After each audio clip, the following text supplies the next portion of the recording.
Hello दोस्तों, आपके बीच हम पुनः एक नए क्वेश्चन के साथ हाजिर हैं। चलिए इस क्वेश्चन को हल करते हैं। यहाँ पे लिखा हुआ है एक पिता की उम्र उसके पुत्र की उम्र की 5 गुनी है, ठीक। लेकिन 15 वर्षों बाद उसकी उसकी उम्र उनके पुत्र की उम्र की 2 गुनी रह जाएगी, तो पिता की उम्र क्या होगी। तो यहाँ पिता और पुत्र के बीच में तुलना किया जा रहा है।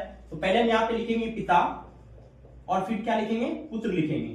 तो क्या कह रहा है, पिता की उम्र पुत्र की उम्र की कितना गुनी हो जा रहा है, 5 गुनी हो जा रहा है। यहाँ पे देखिए पुत्र की कहा गया पिता की उम्र पुत्र की उम्र की 5 गुनी। तो 5 गुनी मतलब 5 और पुत्र का कितना हो जाएगा, 1 हो जाएगा, ठीक। अब क्या बोल रहा है, 15 वर्षों बाद, 15 वर्षों बाद यानी 15 वर्षों बाद अब क्या हो रहा है, ये 2 गुनी हो जा रहा है। पिता की उम्र पुत्र की उम्र का कितना हो जा रहा है, 2 गुनी, तो 2:1 हो गया। अब हम देखेंगे 5 और 1 के बीच में डिफरेंस कितना का है, तो 4 का डिफरेंस मिलेगा। इस 4 से दोनों को गुना करेंगे, 4 दूनी 8, 4 1 4, और 2 और 1 के बीच में कितना का अंतर है, तो 1 से गुना करेंगे तो 5 1 5, 1 1 यही रह जाएगा।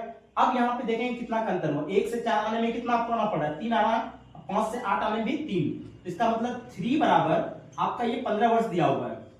तो 1 का रेशियो का मान निकलेगा कितना, 15/3 यानी 5 निकलेगा।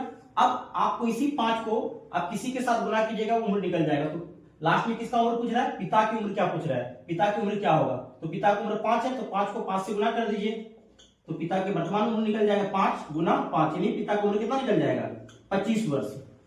यहीं पे अगर पुत्र का उम्र पूछा रहता तो हम 5 को 1 के साथ गुना करते, लेकिन यहाँ पे पिता का पूछ रहा है तो पिता का उम्र कितना हो जाएगा, 25 वर्ष। हम आशा करते हैं कि आपको ये हल समझ में आया होगा। चलिए मिलते हैं नेक्स्ट वीडियो में, धन्यवाद।